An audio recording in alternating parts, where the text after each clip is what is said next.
I stood there in the blinding Colorado sun, squinting at the empty spot where our car had been just 10 minutes ago. My wife, Chloe, and her friends, Isla, Stephanie, and Lauren, had vanished. At first, I thought it was one of their stupid pranks. They were always doing stuff like this, pushing boundaries, testing how much I'd take before I snapped. 5 years of marriage, and I'd gotten used to their little games, the way they'd laugh at me, the way Chloe would join in instead of standing up for me. But this felt different. My phone was still plugged into the car charger, my wallet tucked in the glove box. All I had was the faded t-shirt and jeans I was wearing, and a growing pit in my stomach as the minutes ticked by. We'd been on this road trip to Stephanie's lake house for 3 days now, and I'd been miserable the whole time. Chloe had begged me to come, said it'd be a chance to bond with her crew. I wasn't big on the idea. Her friends always treated me like an outsider, tossing out jabs and inside jokes I wasn't part of, but I went anyway, because I loved her. Or at least, I thought I did. The gas station was in the middle of nowhere, just a dusty little stop off the highway with a flickering sign and a single pump. I'd gone inside to use the bathroom, figuring they'd wait. They always waited. Except this time, they didn't. An hour passed. I paced the cracked pavement, kicking pebbles, telling myself they'd come back any second, tires crunching gravel, Chloe's voice calling out, "Gotcha." But the road stayed quiet. 2 hours in, sweat was dripping down my neck, and my throat was dry. I kept replaying the last few days in my head. The way Stephanie smirked when she accidentally spilled coffee on my lap. How Lauren whispered something to Chloe that made her giggle while glancing at me. How Isla just watched it all with that smug little grin. I should have seen it coming. They'd been building up to something, and I'd been too dumb to notice. A truck pulled up, its engine rumbling loud enough to shake me out of my thoughts. The driver, a big guy with a gray beard and a stained ball cap, leaned out the window. "You okay, buddy?" Been standing there a while.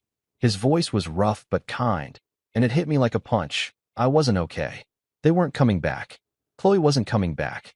I swallowed hard, trying to keep my voice steady. "Yeah, my ride left me. You think you could help?" He nodded, like it wasn't the first time he'd seen someone stranded out here. "Hop in. Where you headed?" I didn't even know. Home. Back to Chloe. The life we'd built. But as I climbed into the cab, something shifted inside me. 5 years of her laughing at me, brushing me off, letting her friends treat me like garbage. It all came rushing up, hot and heavy. I stared out the window as the gas station shrank in the side mirror. The trucker didn't ask too many questions, just kept driving, humming some old country song. My hands clenched into fists on my lap. I could have borrowed his phone, called Chloe, demanded answers. But what would she say? "It was a joke, babe. Don't be so sensitive." I'd heard it all before. Every time I complained about her friends, she'd roll her eyes and tell me I didn't get their humor. Maybe I didn't. Maybe I never would. But standing there alone, abandoned like some stray dog, I realized something. They didn't get me either. And Chloe? She'd picked them over me, again and again. The trucker dropped me off at a crossroad, pointing me toward Grand Junction, the nearest town. "Good luck, man," he said, tipping his cap. I nodded, my throat tight, and started walking. My shoes scuffed the dirt, the sun beating down on my head. No phone, no money, no plan, just me and the open road.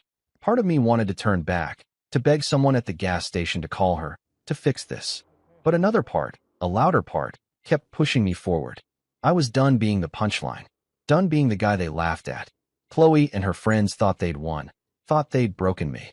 But as I trudged toward Grand Junction, a strange calm settled over me. They hadn't broken me. They'd set me free. I didn't know what was waiting for me in that town. I didn't know how I'd eat, where I'd sleep, or how I'd get by with nothing. But for the first time in years, I wasn't scared of what Chloe would think. I wasn't worried about her friend's next move. I was alone, yeah, but I wasn't helpless. The road stretched out ahead, endless and empty, and I kept walking. They'd left me behind, but maybe that was the best thing they could have done. Maybe this was my chance to figure out who I was without her, without them. By the time the sun started dipping low, turning the sky orange, I'd made up my mind. I wasn't going back. Not to Chloe, not to that life. Whatever came next, it was mine to build. I stood at that dusty crossroad where the trucker dropped me off, the Colorado wind kicking up little swirls of dirt around my feet. Grand Junction was somewhere ahead, but I didn't have a map, a phone, or a dime to my name. Just the clothes on my back and a head full of spinning thoughts. Chloe and her friends had left me high and dry, and part of me still wanted to find a way to call her, to hear her voice, to demand she turn the car around. But then I remembered how she'd laughed when Stephanie accidentally knocked my beer over at the lake house, how she'd shrugged when I asked her to stick up for me. 5 years of that. 5 years of feeling like a guest in my own marriage. No, I wasn't calling her. Not this time. I started walking toward town, my sneakers crunching on the gravel. The sun was still high, baking the ground, and sweat soaked through my shirt. I didn't know how far Grand Junction was. Miles, probably, but I didn't care. Every step felt like a choice, like I was leaving her behind one footprint at a time. My mind kept drifting back to the gas station, to the moment I stepped out of that grimy bathroom and saw nothing but empty pavement. They'd planned it, hadn't they? Chloe, Stephanie, Isla, Lauren, all giggling in the car as they peeled out, thinking it'd be hilarious to ditch me. I could almost hear Chloe saying, "He'll figure it out, he always does." Well, I was figuring it out now, just not the way she expected. A pickup truck rumbled by, and I stuck out my thumb, hoping for a lift. The driver, a guy with a scruffy beard and a faded flannel shirt, slowed down and leaned out the window. "Need a ride?" he asked, eyeing me like he wasn't sure if I was trouble. "Yeah, heading to Grand Junction," I said, keeping my voice steady. He nodded. "Hop in. I'm going that way." I climbed into the passenger seat, grateful for the break. The cab smelled like oil and cigarettes, but it beat walking. "What's your story?" he asked as we rolled down the highway. I hesitated, then shrugged. "Got left behind by some people I thought I could trust." He grunted, like he'd heard that one before. "Happens more than you'd think out here." He dropped me off on the edge of Grand Junction, near a cluster of low buildings and a blinking traffic light. "Take care, man," he said, and drove off. I stood there, taking it in. A small town with a mix of old brick storefronts and newer chain stores. People going about their day like nothing was wrong. But everything was wrong for me. No wallet, no ID, no way to prove who I was. I needed help, and fast. I spotted a sign for a homeless shelter a few blocks down, a plain building with a cross painted on the side. My stomach twisted at the thought. Me in a shelter? But what choice did I have? Inside, it was dim and smelled like bleach and stale coffee. A guy behind the counter looked up. Roy, his name tag said. He was older, maybe 50, with a shaved head and a no-nonsense stare. "You lost or just broke?" he asked, sizing me up.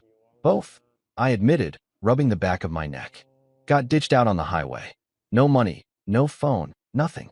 Roy didn't blink. "Happens. You got a name?" "Yeah. Mike," I said, figuring it was easier to stick to the truth for now. He handed me a clipboard with a form. "Fill this out. We'll get you a bed for the night. Tomorrow, we'll figure out the rest." That night, I lay on a cot in a room full of snoring strangers, staring at the ceiling. My mind wouldn't shut off. Chloe's face kept popping up, her voice, her laugh. I wanted to hate her, but part of me still ached for her to show up, to say it was all a mistake. But Roy's words stuck with me. "Tomorrow, we'll figure out the rest." He didn't mess around. The next morning, he sat me down with a cup of weak coffee and a plan. "You need ID to do anything. Job, bank, whatever. Takes time, but we'll start the process. Meantime, you need cash." I nodded, feeling useless. "Know anywhere hiring?" I asked. Roy smirked. "There's a diner down the street. Owner's a tough old broad named Jacqueline. Tell her I sent you." The diner was a squat little place called Jackie's, with red vinyl booths and a jukebox in the corner. Jacqueline was behind the counter, a wiry woman in her 60s with tattoos snaking up her arms and a voice like gravel. "Roy says you need work," she said, not even looking up from wiping the counter. "Yeah, I do," I replied, shifting on my feet. "Anything you got." She squinted at me, like she was trying to see through me. "Dishwasher quit yesterday. Pays crap. Hours are long. You steal from me, you're dead. Start now." I blinked, caught off guard, but nodded. "Okay, I'm in." She tossed me an apron, and just like that, I was scrubbing plates in the back, hot water soaking my hands. It wasn't much, but it was something mine. No Chloe, no friends laughing at me, just me and a stack of greasy dishes. Roy checked in later that week, helped me file for a replacement ID. "You're doing all right, Mike," he said, clapping me on the shoulder. I wasn't so sure, but I kept going. The shelter became my home, Jacqueline's diner my lifeline. I didn't call Chloe, didn't even try. Every night, I fell asleep exhausted, but it was a good kind of tired. I was starting over, from nothing, and it felt like maybe, just maybe, I could make it work. I woke up on that cot in the shelter every morning with the same ache in my back, the same buzz of snores and coughs from the other guys around me. It had been a couple of weeks since Chloe and her friends ditched me at that gas station, and I was still getting used to this new life. Scrubbing dishes at Jacqueline's diner, sleeping on a borrowed bed, wearing clothes from a donation bin. My hands were raw from the hot water and soap, but I didn't mind. It kept me busy, kept my mind off her. Roy had been a rock, helping me navigate the mess of getting a replacement ID. Takes time, he'd said, handing me a stack of forms. But you'll get there. I nodded, grateful for his gruff kindness, and kept pushing forward. The diner was my world now.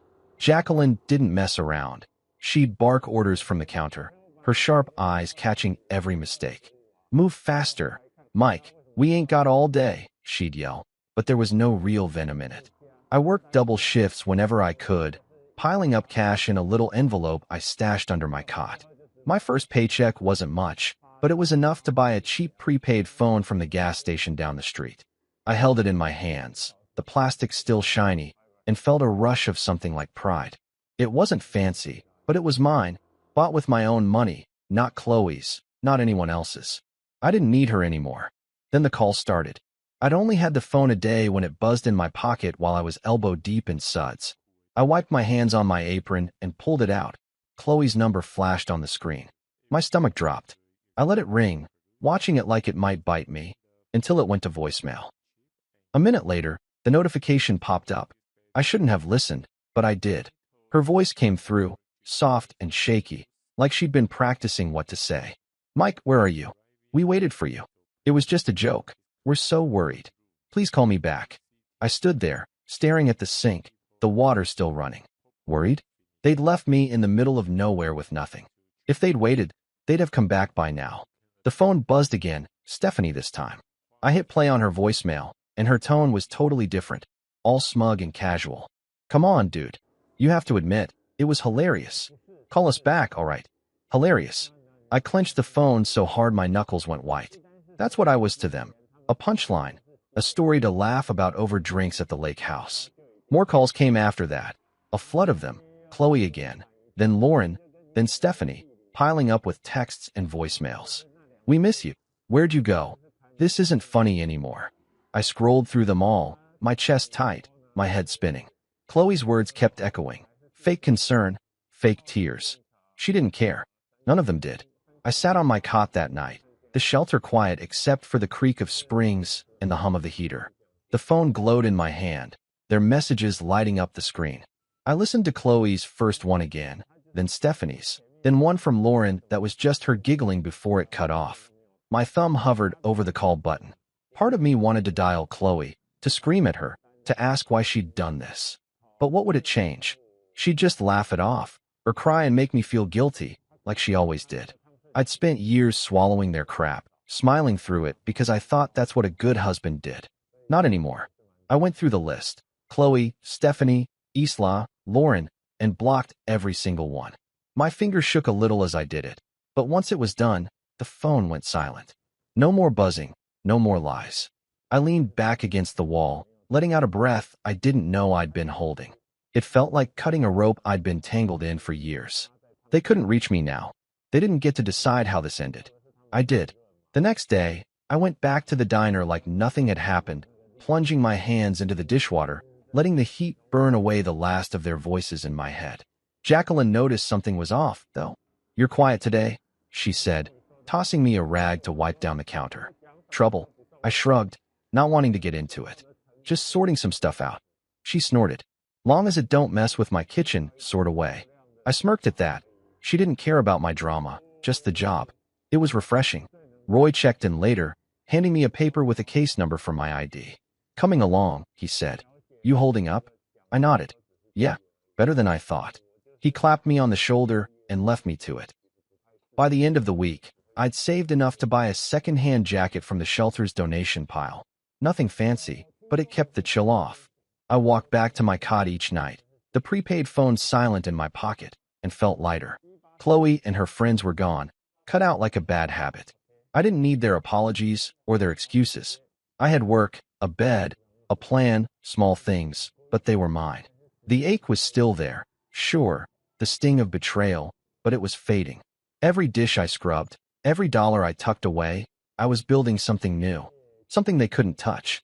And for the first time in a long time, I fell asleep without dreaming of her. I'd been at the diner for months now, and things were starting to feel steady. Not perfect, but steady. The shelter was still my home, but I'd saved enough to move into a tiny studio above a laundromat in Grand Junction. It wasn't much, just a single room with a lumpy mattress, a hot plate, and a bathroom so small I could barely turn around in it. But it was mine. No more cots, no more snoring strangers, just a key in my pocket and a door I could lock. Jacqueline had seen me busting my tail at the diner and bumped me up to prep cook, which meant more hours and a little more cash. I'd chop onions and peel potatoes in the back, the rhythm of the knife keeping my hands busy and my mind quiet. It was hard work, but it felt good, like I was earning something real. The nights were still tough, though. I'd lie on that creaky mattress, staring at the water stains on the ceiling, and Chloe would creep into my head. I'd see her smile, hear her laugh. Not the mean one she used with her friends, but the soft one she'd give me back when things were good, back before I became her punching bag. I'd wonder what she was doing, if she missed me, if she even cared. The loneliness hit hard sometimes, a cold weight in my chest that wouldn't go away. But then morning would come, and I'd drag myself out of bed, pull on my jacket, and head to the diner. No fear of her judgment, no cruel jabs from her friends. Just me, free to breathe, free to be. One night, after a long shift, I was messing around with my prepaid phone, bored and restless. I kept it simple, no contacts, no ties to the past, but curiosity got the better of me. I made a fake social media account, just a random name and no picture, and looked her up. Chloe's profile popped up, still public, still full of her perfect little life. There were pictures from the lake house trip, her and Stephanie posing by the water, Isla grinning with a drink in her hand. Then I saw it, a post about me. It was a photo of us from years ago, smiling at some picnic, and her caption hit me like a slap. Missing my love. I pray he finds his way back to me. I stared at it, my thumb frozen on the screen. Missing me? She hadn't even gone back for me. She'd driven off and left me to rot. I almost laughed, right there in that dingy apartment, the sound bouncing off the bare walls. It was so fake, so Chloe, turning herself into the victim, like I'd wandered off on my own instead of being abandoned. I scrolled through the comments, Stephanie saying, "He'll turn up, don't worry." Lauren chiming in with, "Sending you hugs." And my stomach turned. They were all in on it, playing this game like I was the bad guy. I clicked off the phone and tossed it onto the mattress, running my hands through my hair. She hadn't changed. None of them had. But I had. I wasn't the guy in that picnic photo anymore, the one who'd grin and take it while they tore me down. I was someone else now, someone they didn't know. The next day at the diner, I was quieter than usual, still chewing on what I'd seen. Jacqueline noticed, of course, she always did. "You look like someone kicked your dog," she said, sliding a plate of fries my way during a slow moment. I shrugged, picking at the food. "Just thinking too much." She raised an eyebrow, her tattooed arms crossed. "About what?" "That ex of yours." I froze, surprised she'd guessed it. I'd never told her the whole story, just bits and pieces. "Yeah," I admitted. "Saw something online. She's acting like she's the one who got hurt." Jacqueline snorted, loud and sharp. "Sounds like a real piece of work. Good riddance, kid." I nodded, managing a small smile. She was right. Good riddance. Work kept me grounded. I'd dice vegetables, flip burgers when the cook needed a hand, wipe down counters, anything to keep moving. The diner had its regulars, folks who'd nod at me or leave a couple bucks on the table, and that felt good, like I was part of something. My hands were calloused now, my arms stronger from hauling crates and scrubbing pans. I'd catch my reflection in the diner's glass doors sometimes, tired eyes, messy hair, but a guy who was making it, one day at a time. Chloe's post faded from my mind, replaced by the clatter of plates and Jacqueline's gruff voice calling out orders. I stopped checking her social media after that. Didn't need to. Whatever she was saying, whatever story she was spinning, it didn't matter. I had my studio, my job, my life, Small, sure, but growing. The loneliness still came around, especially on quiet nights when the laundromat downstairs hummed and rattled, but it wasn't as sharp anymore. I'd wake up to the smell of detergent drifting through the floorboards, pull on my boots, and head out into the cold morning air. No one was waiting to mock me. No one was rolling their eyes at my every word. I could just be Mike, plain, simple Mike, and that was enough. For the first time in years, I felt like I was standing on solid ground, not sinking in quicksand. Freedom wasn't loud or flashy. It was this, my key, my paycheck, my choice. And I wasn't giving it back. I'd been living above the laundromat for a while now, settling into a routine that felt like mine. Work at the diner, save my cash, sleep in my own space. The days blended together, but they were good days, steady ones. Then she walked in, Sienna. She started coming to Jacqueline's diner twice a week, always in the same booth by the window, always with a stack of textbooks and a pen in her hand. She was a med student, I figured, from the way she'd mutter medical terms under her breath while scribbling notes. Her order never changed: Denver omelet, no tomatoes, extra coffee, and she'd barely look up when I brought it over. I'd watch her sometimes, amused at how she'd get so lost in her studying that her fork would hover halfway to her mouth for a full minute before she noticed. I don't know why I started messing with her. Maybe I was bored. Maybe I just wanted to see if she'd crack a smile. I'd swap out my name tag with random names I'd make up, Bob one day, Steve the next, Carl after that, just to see if she'd catch it. She didn't at first, too buried in her books, but one morning, I walked over with Rusty pinned to my shirt, and she finally looked up. Her eyes narrowed, flicking to the tag, then back to my face. "Your name tag is wrong," she said, her voice quiet but firm, like she was diagnosing me. I grinned, caught off guard. "Is it?" I shot back, even though it was. My real name was Mike, and she'd never asked. She smirked, just a little, and went back to her notes.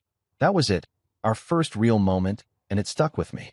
Work kept me busy, but Sienna became the highlight of my week. She'd show up, order her usual, and I'd find excuses to swing by her table, refill her coffee, clear her plate, ask if she needed anything. She'd nod or mumble a thanks, but that smirk stayed in my head, like a challenge. One day, she came in looking frazzled, her hair messy, her books heavier than usual. "Rough night?" I asked, setting her coffee down. She sighed, rubbing her eyes. "Exams. I haven't slept in 2 days." I nodded, not pushing it, but I slipped an extra hash brown onto her plate when she wasn't looking. She noticed, glanced up at me, and said, "You're sneaky." I just shrugged. "Gotta keep you awake somehow." Our first date wasn't even planned. She came in one evening, all dressed up, jeans and a nice top, not her usual sweatshirt, and told me her friends had bailed on a reservation at some fancy pizza place across town. "I'm not wasting it," she said, half to herself, then looked at me. "You free?" I was wiping down the counter, my shift almost over, and Jacqueline was in earshot. "Go on, kid," she barked, waving me off. "You're no use to me moping around." So I went. We split a pepperoni pizza and a pitcher of soda, and she laughed, really laughed, when I told her about the name tag thing. "I knew it wasn't Rusty," she said, her eyes bright. "You're not that old." We talked all night, about her med school stress, my diner gig, dumb stuff like favorite movies. It was easy, natural, like we'd known each other forever. 6 months later, she moved into my little studio. It was cramped. Her books took up half the space, and we'd trip over each other making dinner on that tiny hot plate, but I didn't care. She'd study late, her lamp glowing while I slept, and I'd wake up to her muttering anatomy terms in her sleep. It was weirdly comforting. A year after that, we got a bigger place together, a real apartment with a kitchen and a couch that didn't smell like bleach. Sienna was different from Chloe. She didn't mock me, didn't make me feel small. When I'd doubt myself, she'd just say, "You've got this." And somehow, I'd believe her. We'd cook together, watch old TV shows, argue over who left the dishes in the sink. It was simple, but it was ours. Meanwhile, Chloe wouldn't let go. She'd started emailing me, found my address somehow, probably from an old bill or something. The first one came a few weeks after Sienna moved in, popping up on my phone while I was chopping peppers at the diner. "Mike, I just want to know you're okay," it read. "I miss you." "We all do." I stared at it, my knife hovering over the cutting board. "Miss me?" She'd left me at a gas station with nothing, laughed about it with her friends, and now she missed me? I deleted it without replying. More came after that, some short, some long, all dripping with that fake sweetness she'd mastered. I messed up, I know. Please talk to me. I saw your grandma. She's worried. I'd read them, feel that old ache in my chest, then hit delete. Sienna caught me once, frowning at my phone. Who's that? She asked. Nobody, I said, and she didn't push. She didn't need to. I wasn't going back. Life with Sienna was good, better than I'd thought I deserved. The diner was humming, my hands were steady, and Chloe's emails were just noise I could tune out. I'd built something new, something solid, and every day with Sienna proved it. She'd tease me about my cooking, I'd laugh at her terrible singing, and we'd fall asleep tangled up on that secondhand couch. Chloe could write all she wanted. I didn't know her a damn thing. My world was here now, with Sienna, and I wasn't letting go. I stood in the kitchen of Jacqueline's diner, flipping a burger on the grill, the sizzle filling the air as grease popped against my apron. Things had been good. Better than good, really. Sienna and I were settled in our new apartment, a step up from the cramped studio above the laundromat. It had a real bedroom, a stove that didn't smoke, and a window that let in actual sunlight. Life felt solid, like I'd finally climbed out of the hole Chloe and her friends had left me in. Work was steady too. I'd been at the diner long enough that Jacqueline trusted me with more than just dishes and prep.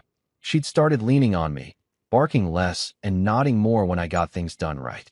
That day, though, she called me over to the counter during a slow stretch, her sharp eyes locked on me like she had something big to say. Mike, she said, wiping her hands on a rag, you're not half bad at this. I smirked, thinking she was joking, but her face stayed serious. I'm opening a second spot across town, smaller joint, but mine. Need someone to run it. You in? I froze, spatula in hand, the burger sizzling behind me. Me? Run a diner? I'd gone from scrubbing plates to cooking, sure, but managing a whole place? You serious? I asked, my voice rougher than I meant it to be. She snorted. Do I look like I'm kidding? You've got the chops. Work hard, don't steal, don't whine. Say yes or no. My head spun. A year ago, I'd been dumped at a gas station with nothing. Now I was getting offered this. I almost said no, convinced it was some trick, like Chloe's pranks all over again. That night, I sat on our couch, Sienna's and mine, staring at the TV without really watching it. She came home from a late study session, dropping her bag by the door, and saw me just sitting there. What's up? She asked, kicking off her shoes. I told her about Jacqueline's offer, my voice low, like saying it out loud might jinx it. She wants me to run her new diner. Me in charge. Sienna plopped down next to me, her knee brushing mine. And you're thinking about turning it down? She said, reading me like always. I shrugged, rubbing my neck. I don't know. What if I screw it up? She grabbed my hand, her grip firm. You're already running that place half the time, helping with orders, fixing stuff when she's yelling at someone else. Just make it official. You've got this. Her words hit me hard, like a shove I didn't know I needed. She didn't doubt me, not for a second, and that felt new, strange, good. Chloe would have laughed, said something like, you? A boss? And her friends would have piled on. But Sienna just looked at me, steady and sure, and I nodded. Okay, I'll do it. She smiled, that small one I loved, and leaned her head on my shoulder. Good. Now stop moping. We've got dishes to do. I laughed, the weight lifting a little, and we washed plates together, her humming some off-key song while I splashed water at her. The next day, I told Jacqueline yes. She grunted, like she'd expected it, and handed me a set of keys. Don't burn it down, she said, then went back to counting cash. The new diner was a hole-in-the-wall spot. 10 tables, a counter, a kitchen barely big enough for two, but it was mine to run. I started the next week, setting up schedules, ordering supplies, cooking when the line got slammed. It was chaos at first, waitresses forgetting orders, me burning a batch of fries, but I figured it out. Sienna was right. I'd been doing this stuff already, just without the title. The place started humming, regulars trickling in, and Jacqueline even stopped by once, nodding like she approved. Not bad, kid, she said, and I felt taller than I had in years. Then Chloe's email came. I was at the new diner, checking inventory on my phone, when it popped up. Mike, your grandmother's been asking about you. Please let us know you're alive. My gut twisted. Grandma. She'd always been sweet, sending me cards even after I married Chloe. But Chloe bringing her up now? It was a cheap shot, a hook to reel me back in. I pictured her typing it, fake tears in her eyes, trying to guilt me like always. I deleted it, my thumb slamming the screen harder than it needed to. She didn't get to use grandma against me, not after what she'd done. I hadn't called home in a while, sure, but I'd fixed that myself, not through her. I threw myself into the diner after that, keeping my hands busy so my mind wouldn't wander. The place was picking up, truckers stopping by, locals chatting me up like I was one of them. I'd come home to Sienna studying at our table, her books spread out, and she'd ask how it went. Good, I'd say and mean it. We'd cook dinner. Nothing fancy, just pasta or burgers, and talk about her classes, my day, the future. Chloe's emails kept coming, piling up in my trash folder, but I didn't open them. She was a ghost, a shadow I could ignore. My life was here, the diner, Sienna, the keys in my pocket. I'd been abandoned once, left to figure it out, and I had. Now I was building something better, something they couldn't touch. Every night, I locked up the diner, drove home to Sienna, and felt like a man who'd finally found his footing. I was flipping eggs in the kitchen of my third diner, the one on the edge of town, when my phone buzzed in my pocket.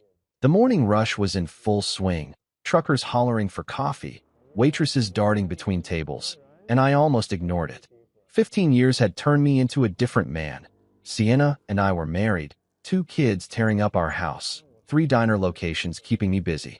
Life was good, loud, full, nothing like the empty shell I'd been when Chloe left me at that gas station.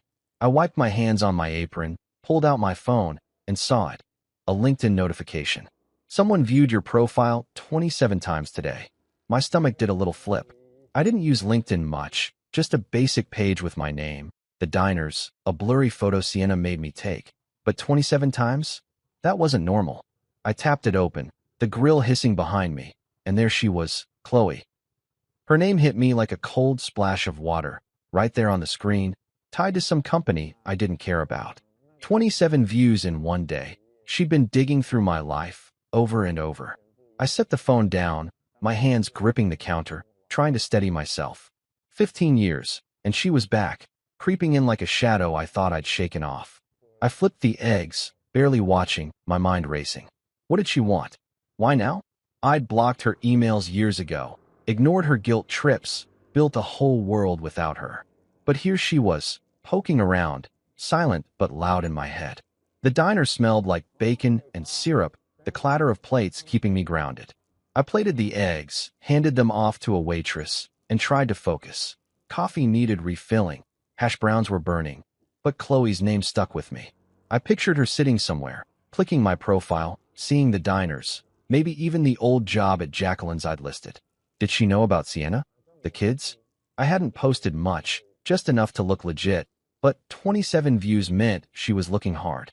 I wiped my forehead, sweat mixing with the heat, and grabbed my phone again. Her profile stared back.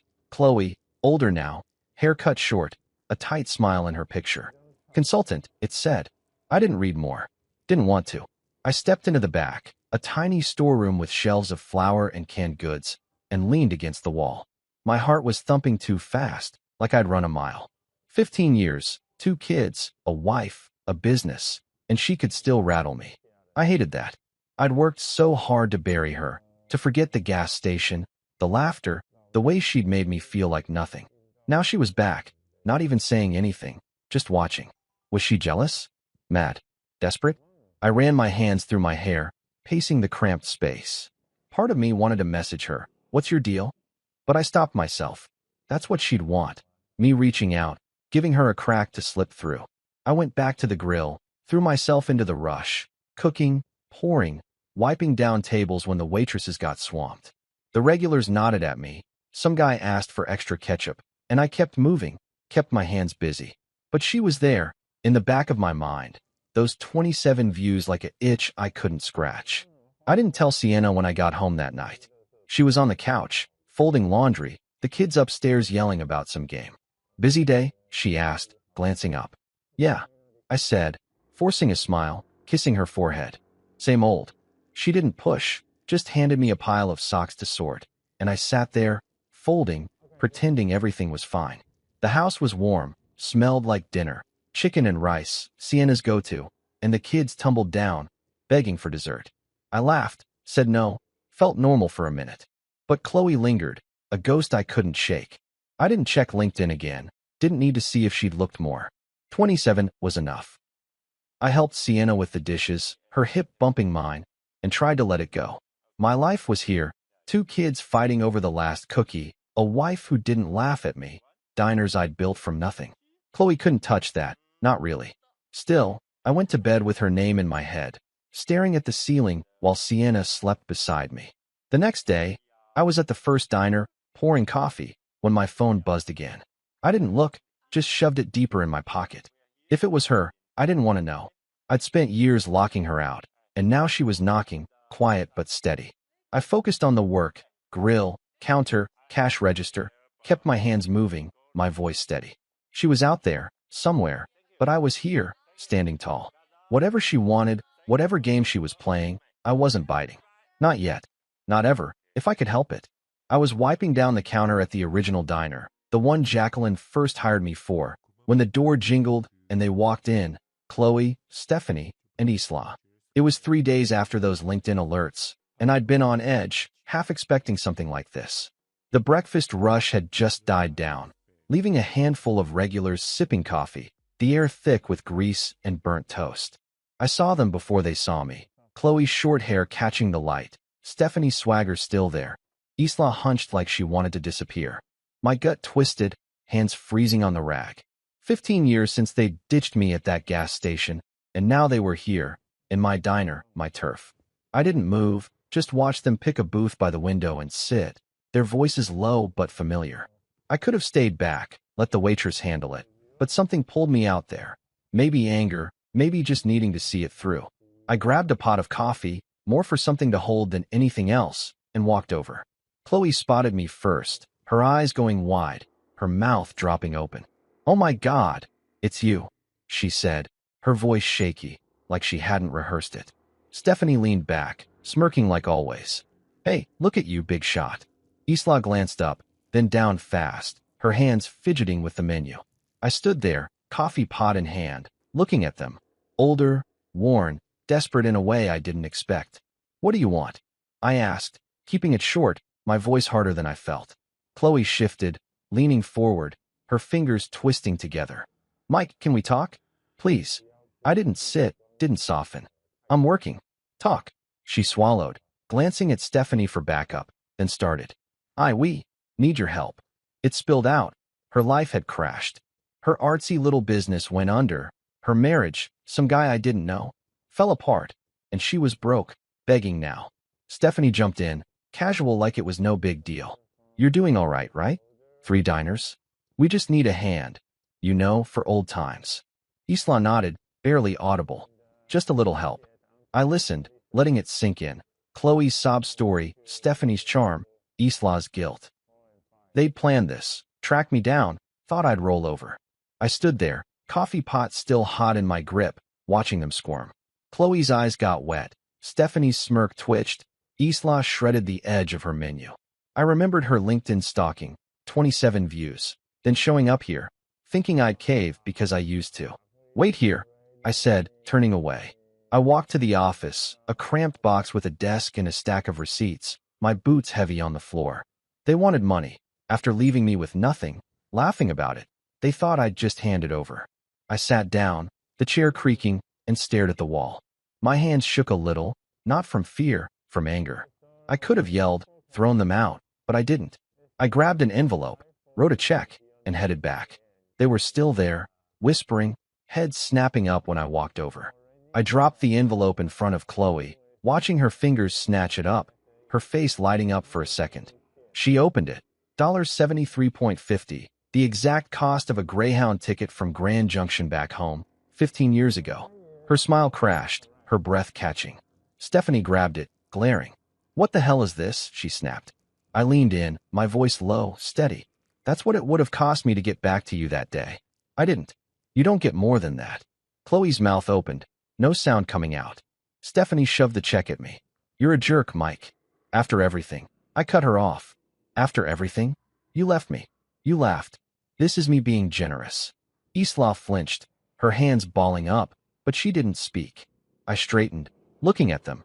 Chloe pale, Stephanie fuming, Isla shrinking. "It's time to leave," I said, loud enough for the diner to hear. "Don't come back." I turned, walked to the counter, my heart pounding but my steps sure.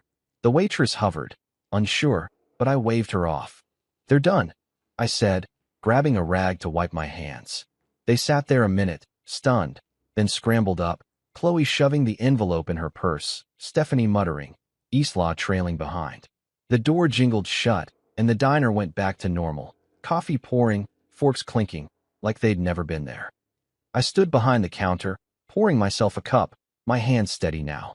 They'd come begging, thinking I'd bend, and I'd shut them down.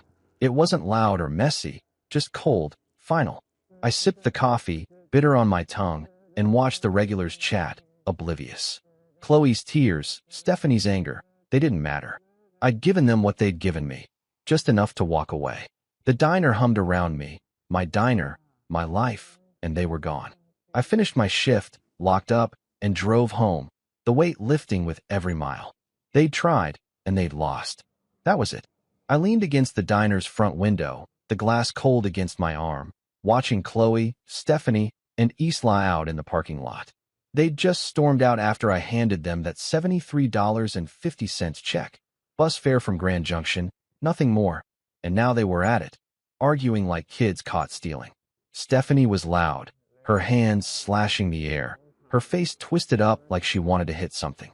Chloe stood there, the envelope crumpled in her fist, staring at the ground, her shoulders hunched. Isla hung back, her arms crossed tight, looking like she might bolt or cry. Maybe both. I couldn't hear them through the window, but I didn't need to. They'd come in begging, thinking I'd cave, and I'd sent them packing. Now they were unraveling, and I just watched, feeling nothing. The sun was low, painting the lot orange, their shadows stretching long across the gravel. Stephanie jabbed a finger at Chloe, her mouth moving fast, probably blaming her for dragging them here, for screwing it up. Chloe shook her head, slow and tired, then shoved the check into her purse like it was trash. Isla shifted, glancing at the diner, her eyes catching mine for a second before darting away. I didn't move, didn't blink, just stood there, my coffee mug cooling on the counter behind me. They could fight all day out there. It didn't touch me. I'd given them what they deserved, closed the book on 15 years of their garbage, and that was that. I turned away, grabbing the mug and taking a sip. Cold now, bitter, but I didn't care. The diner was quiet, just a couple of regulars lingering over pie, the jukebox humming some old tune. I wiped down the counter, slow and steady, letting the rag soak up the day. The waitresses buzzed around, clearing tables, shooting me quick looks but keeping their mouths shut. They knew something had happened, those three walking in, me walking out with that envelope, but I didn't explain. "You good, Mike?" one asked, stacking plates. "Yeah," I said, short and sharp, and went back to wiping. I didn't want their questions, didn't want to drag it out. Chloe and her crew were gone, and I was done.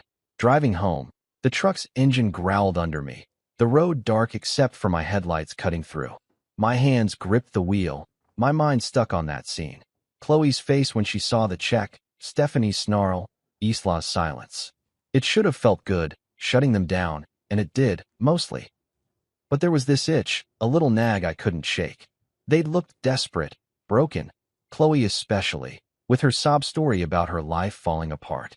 15 years ago, I'd have cared, run after them, tried to fix it. Now, I just watched them leave. The house came into view, lights on, Sienna's car in the drive, and I let out a breath. This was real, my family, my life, not them. I walked in, kicking my boots off by the door, the smell of leftover lasagna hitting me. Sienna was at the kitchen table, papers spread out, a pen in her hand, grading again, probably. The kids were upstairs, their voices muffled, likely in bed but not asleep. She looked up, her glasses low on her nose. "Hey," she said, soft, then tilted her head. "You okay?" I nodded, pulling out a chair and sitting across from her, my hands flat on the table. "They came by," I said, keeping it simple. Her eyebrows lifted, but she waited. Chloe, Stephanie, Isla asked for money. I gave them bus fare and told them to go. She set her pen down, leaning back, her eyes steady on mine. "Bus fare," she asked, a little smile tugging her lips. I told her, $73.50, the exact cost to get back from Grand Junction all those years ago. How Chloe's face fell, how Stephanie snapped, how I walked away. Sienna listened, her hand resting on the table, calm like always. When I finished, she reached over, her fingers brushing mine. They can't take anything from you that you don't give them, she said, her voice firm, quiet. I looked at her, those words sinking in, and nodded. Yeah, I said, my throat tight. She squeezed my hand, then went back to her papers, leaving me sitting there, the weight lifting a little. She didn't need to say more. She got it, got me, and that was enough. We ate leftovers later, just the two of us, the kids finally quiet upstairs.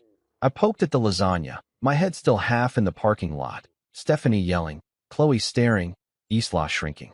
It didn't matter what they said out there, who they blamed. They'd come for a handout, and I'd given them a mirror instead. Sienna didn't ask more, just talked about the kids, our son's math test, our daughter's new obsession with drawing cats. I smiled, nodded, let her pull me back to now. After, we cleaned up, her hip bumping mine at the sink, and I felt steady again.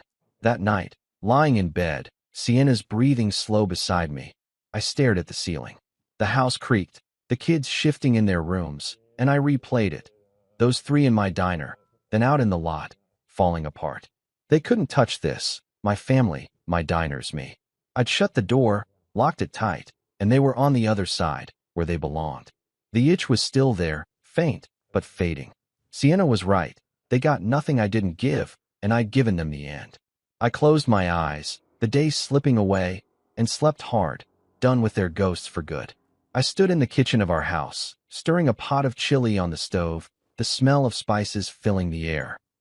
It had been weeks since Chloe, Stephanie, and Isla walked into my diner, since I handed them that $73.50 check and watched them argue in the parking lot.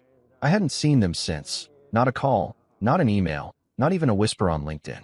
They were gone, really gone this time, and I felt it, a quiet that settled deep, like a storm finally passing. Life rolled on. Sienna grading papers at the table, the kids chasing each other around the backyard, the diners humming with regulars. It was mine, all of it, and they couldn't touch it.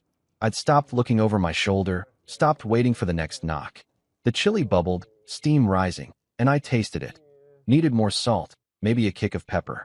Sienna glanced up from her stack of tests, her glasses slipping down her nose. Smells good, she said, smiling that small smile I loved. Better be. I shot back, grinning, and she laughed, soft and easy. The kids burst in from outside, our son waving a muddy stick, our daughter yelling about a bug she'd found. Out, both of you, wash up. I barked, pointing to the sink, and they groaned but obeyed, splashing water everywhere. It was chaos, loud and messy, but it was ours. Chloe's face, those tears she'd tried to sell me, faded a little more every day, replaced by this. Work was good too. I bounced between the three diners, flipping burgers, checking stock, joking with the waitresses. The regulars knew me now.